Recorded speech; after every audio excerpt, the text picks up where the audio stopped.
അമിത്ഷാ ഒന്നും മറക്കാറില്ല. അമിത്ഷായെ സംബന്ധിച്ചിടത്തോളം നമ്മൾ കേട്ടിട്ടുണ്ട് അദ്ദേഹം ഇന്ത്യൻ രാഷ്ട്രീയത്തിലെ ചാണക്യനാണ് എന്നത്.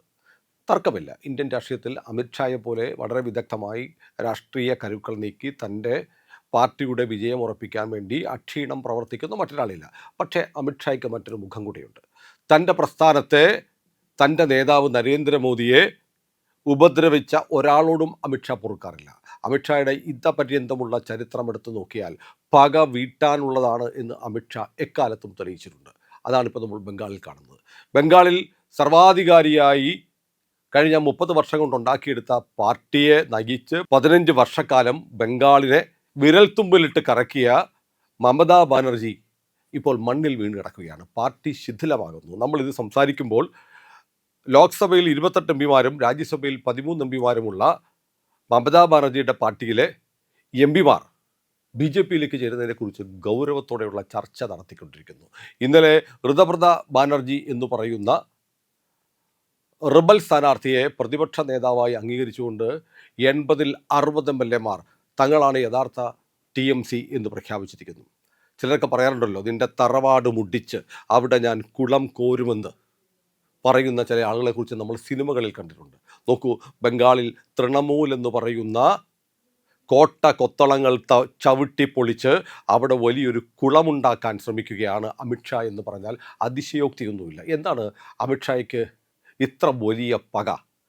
ഒരു പ്രധാനപ്പെട്ട കാരണം, ബംഗാൾ എന്ന് പറയുന്ന സംസ്ഥാനത്തെ ഇന്ത്യയിൽ നിന്ന് വേറിട്ട ഒന്നായി, ഒരു മുസ്ലിം രാജ്യമായി, ഒരു ഖലീഫ ഭരണമുള്ള രാജ്യം പോലെ ഖലീഫേറ്റാക്കി മാറ്റി നടത്താൻ, അല്ലെങ്കിൽ വിശാല ബംഗാളിൻ്റെ ഭാഗമായി ബംഗ്ലാദേശികൾ ഉയർത്തുന്ന ജയ് ബംഗ്ല എന്നുള്ള മുദ്രാവാക്യം വിളിച്ച് ബംഗ്ലാദേശിൻ്റെ ഭാഗമാക്കാൻ ഉള്ള ശ്രമം നടത്തിയോ എന്നുപോലും സംശയിക്കാവുന്ന തരത്തിലുള്ള പ്രവർത്തനങ്ങൾ നടത്തിയ, ഹിന്ദു വേട്ട നടത്തിയ, BJP വേട്ട നടത്തിയ മമതയുടെ പാർട്ടിയോട് ഒരു രാജ്യസ്നേഹിക്കുണ്ടാകുന്ന പക സ്വാഭാവികമാണ്. നമുക്കെല്ലാവർക്കും ബംഗാൾ സർക്കാരിനോട് വലിയ വിദ്വേഷമുണ്ട്. കാരണം രാജ്യവിരുദ്ധമായ, ഹിന്ദു വിരുദ്ധമായ, എതിരാളികളെ തച്ചു തകർക്കുന്ന തരത്തിലുള്ള പ്രവർത്തനങ്ങളാണ് കഴിഞ്ഞ 15 വർഷക്കാലവും മമത ചെയ്തത്. പക്ഷേ അതുമാത്രമല്ല കാരണം.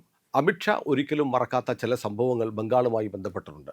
2019 ലോക്സഭാ ഇലക്ഷൻ, അമിത്ഷാ പശ്ചിമ ബംഗാളിലെ ജാദവപൂർ എന്ന് പറയുന്ന മണ്ഡലത്തിൽ, ആ ജില്ലയിൽ തെരഞ്ഞെടുപ്പ് പ്രചാരണത്തിന് വരുന്നു. കേന്ദ്ര ആഭ്യന്തരമന്ത്രിയാണ്. ഇന്ത്യയിലെ നമ്പർ 1 പ്രധാനമന്ത്രിയാണെങ്കിൽ നമ്പർ 2 എന്ന് പറയാവുന്ന ഇന്ത്യയുടെ ആഭ്യന്തരമന്ത്രി വ്യോമസേനയുടെ ഹെലികോപ്റ്ററിൽ ജാദവപൂരിൽ ഇറങ്ങാൻ തീരുമാനിക്കുന്നു. ഇറങ്ങുന്ന സമയത്തിന് തൊട്ട് മുമ്പ് മമതാ സർക്കാർ അതിന് അനുമതി നിഷേധിക്കുന്നു. നോക്കൂ, രാജ്യത്തിൻ്റെ ആഭ്യന്തരമന്ത്രി ജാദവപൂരിൽ ഇറങ്ങരുത് എന്ന് മമതാ ബാനർജി ഉത്തരവിടുന്നു. കാരണം പറഞ്ഞത്, കേന്ദ്ര ആഭ്യന്തരമന്ത്രിക്ക് സുരക്ഷ കൊടുക്കാനുള്ള സംവിധാനമില്ല, സുരക്ഷാ ഭീഷണിയുണ്ട് എന്നു പറഞ്ഞാണ് അവിടെ ഹെലികോപ്റ്ററിൽ ഇറങ്ങാനുള്ള അനുമതി നിഷേധിച്ചത്. സത്യത്തിൽ ഒരു സർക്കാർ ചെയ്യേണ്ടത് എന്താണ്?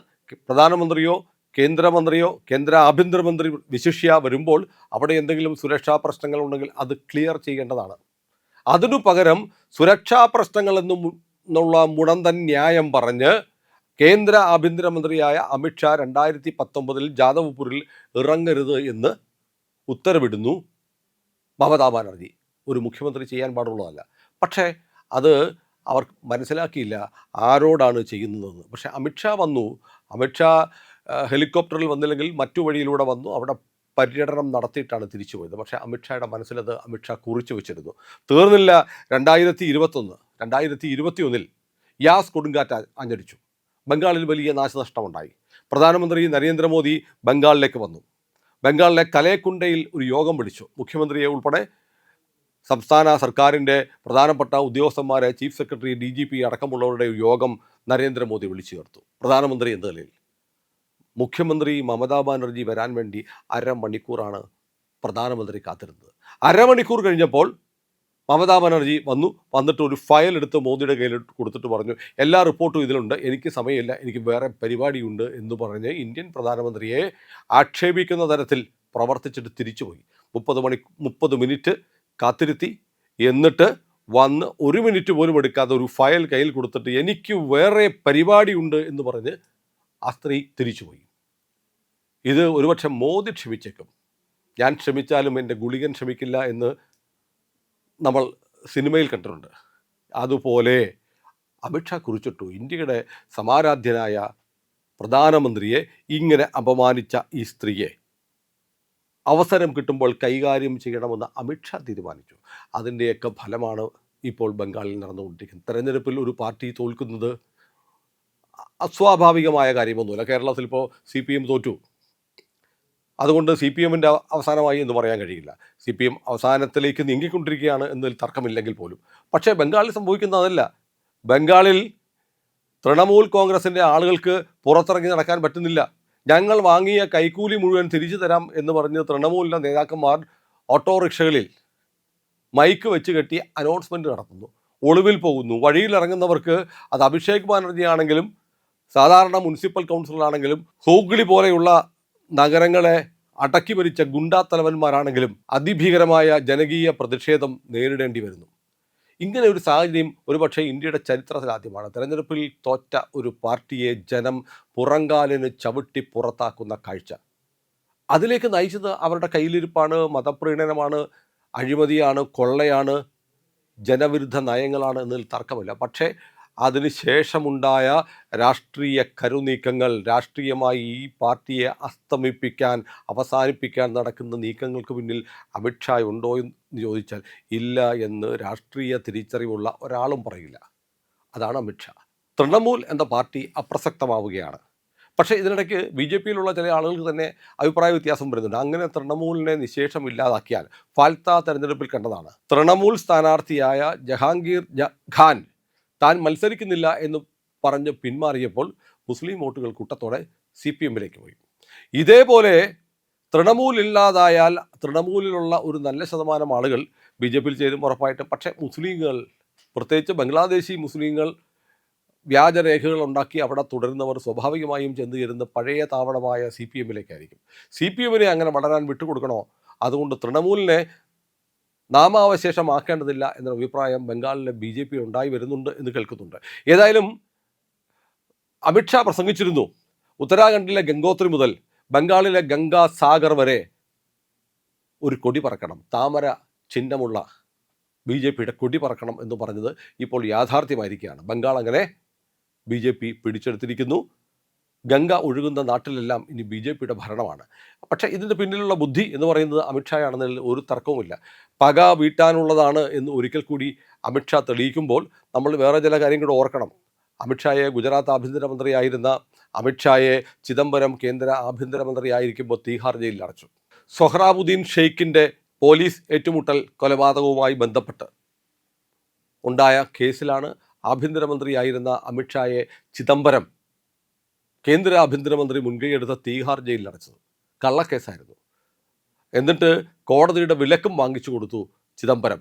ഗുജറാത്തിൽ അമിത്ഷാ കയറരുതെന്ന്. ഗുജറാത്തിയായ അമിത്ഷായ്ക്ക് തൻ്റെ സ്വന്തം നാട്ടിൽ കയറരുത് എന്നൊരു ഉത്തരവുണ്ടാക്കുമാറ് വ്യാജമായ ഒരു കേസിൽ പ്രതിയാക്കിയ ചിദംബരത്തിനോട് അമിത്ഷായ്ക്ക് പൊറുക്കാൻ കഴിയില്ല. അമിത്ഷായ്ക്ക് മാത്രമല്ല, നമുക്ക് ആർക്കും പൊറുക്കാൻ കഴിയില്ല നമ്മളോട് അങ്ങനെ ചെയ്താൽ. അത് ഫലമുണ്ടായി. 2019 കേന്ദ്ര ആഭ്യന്തരമന്ത്രിയായി രണ്ടാം മോദി സർക്കാരിൽ അമിത്ഷാ വരുന്നു. INX മീഡിയ കേസിൽ ചിദംബരത്തിനെതിരെ കേസ് വരുന്നു. CBI വീടിൻ്റെ മതിൽ ചാടി കടന്നു കയറി ചിദംബരത്തെ അറസ്റ്റ് ചെയ്യുന്നു. അമിത്ഷായെ ഇട്ട അതേ തീഹാർ ജയിലിലെ സെല്ലിൽ ചിദംബരം കിടക്കുന്നു. ഇപ്പോഴും ആ കേസ് തീർന്നിട്ടില്ല. പക്ഷേ അമിത്ഷായ്ക്കെതിരെയുള്ള കേസ് അവസാനിച്ചു. കോടതി അദ്ദേഹത്തിന് ആഭ്യന്തരമന്ത്രിയായിരിക്കെ പോലീസ് നടത്തിയ ഒരു ഏറ്റുമുട്ടൽ കൊലയിൽ ആഭ്യന്തരമന്ത്രിയെ ശിക്ഷിക്കാനൊന്നും കഴിയില്ല എന്ന് പറഞ്ഞ് ആ കേസ് സ്ക്രാപ്പ് ചെയ്തു രാജ്യത്തെ നീതിപീഠം. അങ്ങനെയാണെങ്കിൽ പിണറായി വിജയനെ എത്ര കേസിൽ കേരളത്തിൽ പ്രതിയാക്കണമായിരുന്നു? ഗർഭിണിയായ മാവോയിസ്റ്റിനെ കാട്ടിൽ വെടിവെച്ചു കൊന്ന ആളാണ് പിണറായി വിജയൻ എന്ന് പറഞ്ഞുകൂടെ? കാരണം പിണറായിയുടെ പോലീസാണ്, തണ്ടർബോൾട്ടാണ് ആ ഏറ്റുമുട്ടൽ കൊല നടത്തിയത്. അപ്പം അതുപോലെയാണ് അമിത്ഷായുടെ കേസും. ഇനി തീർന്നില്ല. നമുക്ക് മഹാരാഷ്ട്ര ഓർമ്മയുണ്ടോ? മഹാരാഷ്ട്രയിൽ BJPയുടെ കൂടെ ചേർന്ന് തെരഞ്ഞെടുപ്പിൽ മത്സരിച്ച് ജയിച്ചു ശിവസേന. ജയം ഉറപ്പായി കഴിഞ്ഞ് തെരഞ്ഞെടുപ്പ് ഫലം വന്നു കഴിഞ്ഞപ്പോൾ ഉദ്ധവ് താക്കറെക്ക് മുഖ്യമന്ത്രിയാവണം. മുഖ്യമന്ത്രിയാകാൻ വേണ്ടിയിട്ട് ജയിച്ച മുന്നണിയിൽ നിന്ന് കാലുമാറി കോൺഗ്രസും NCPയുമായും സഖ്യമുണ്ടാക്കി മുഖ്യമന്ത്രിയായി ഉദ്ധവ് താക്കറെ. ഇപ്പോൾ എവിടെയാണ് ഉദ്ധവ് താക്കറെ? ഉദ്ധവ് താക്കറയുടെ പാർട്ടി രണ്ടായി പിളർന്നു. ബാൽ താക്കറെ ഉണ്ടാക്കിയ പാർട്ടിയുടെ യഥാർത്ഥ അവകാശി ഷിൻഡെയാണെന്ന് തെളിയിക്കപ്പെട്ടു. പാർട്ടിയുടെ പേരു മാത്രമല്ല, ശിവസേന എന്ന പേരും അമ്പും വില്ലും ചിഹ്നം പോലും നഷ്ടപ്പെട്ടു പോയി. നമ്മളത് കണ്ടതാണ്. നിതീഷ് കുമാറിൻ്റെ കാര്യത്തിൽ കണ്ടതാണ്. BJPയെ ചതിച്ച നിതീഷ് കുമാറിന് അവസാനം BJPയുടെ കാല് പിടിച്ച് തിരിച്ചു വരേണ്ടി വന്നു. ഒടുവിൽ ഇപ്പോൾ സാമ്രാട്ട് ചൗധരിക്ക് വേണ്ടി വഴിമാറി കൊടുക്കേണ്ടി വന്നു. അപ്പോൾ ഇതൊരു പ്രധാനപ്പെട്ട കാര്യമാണ്. ഇനി നമ്മൾ ആലോചിക്കേണ്ട മറ്റൊന്നുണ്ട്.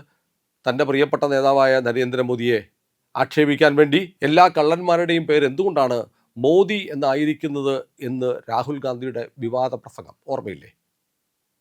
മോദി എന്ന് പറയുന്ന OBC സമുദായത്തെ ആക്ഷേപിക്കുന്നതാണ് എന്ന് കേസ് വന്നു. ഒടുവിൽ കേസിൻ്റെ വിചാരണ നടന്നു. 2 വർഷത്തെ ശിക്ഷ കിട്ടിയപ്പോൾ രാഹുൽ ഗാന്ധിക്ക് സ്വമേധയാ തൻ്റെ പാർലമെൻറ്റ് അംഗത്വം നഷ്ടമായി. ഉപരിക്കോടതി രക്ഷിച്ചില്ലായിരുന്നു എങ്കിൽ രാഹുൽ ഇപ്പോൾ പ്രതിപക്ഷ നേതാവല്ലാതായി മാറുമായിരുന്നു. അവിടെയും അമിത്ഷാ തൻ്റെ നേതാവിനോട്, തൻ്റെ പ്രസ്ഥാനത്തോട്, തൻ്റെ പാർട്ടിയോടുള്ള കമ്മിറ്റ്മെൻറ്റ്, തങ്ങളെ ദ്രോഹിച്ചവരെ വെറുതെ വിടത്തില്ല എന്നുള്ള നീതിയാണ് നടപ്പാക്കിയത്. പക വീട്ടാനുള്ളതാണ്. അതിന് അമിത്ഷായുടെ ബ്രാൻഡഡ് ആയിട്ടുള്ളൊരു രീതിയുണ്ട് എന്ന് തെളിയിക്കുകയാണ് ബംഗാളിലെ സമീപകാല ചിത്രങ്ങൾ. പ്രിയപ്പെട്ടവരെ, ഇന്ത്യ ലൈവ് ചാനൽ ഇതുവരെ സബ്സ്ക്രൈബ് ചെയ്യാത്തവരുണ്ടെങ്കിൽ ദയവായി അത് ഉടൻ തന്നെ ചെയ്യണമെന്ന് ഒരിക്കൽ കൂടി ഓർമ്മിപ്പിക്കുന്നു.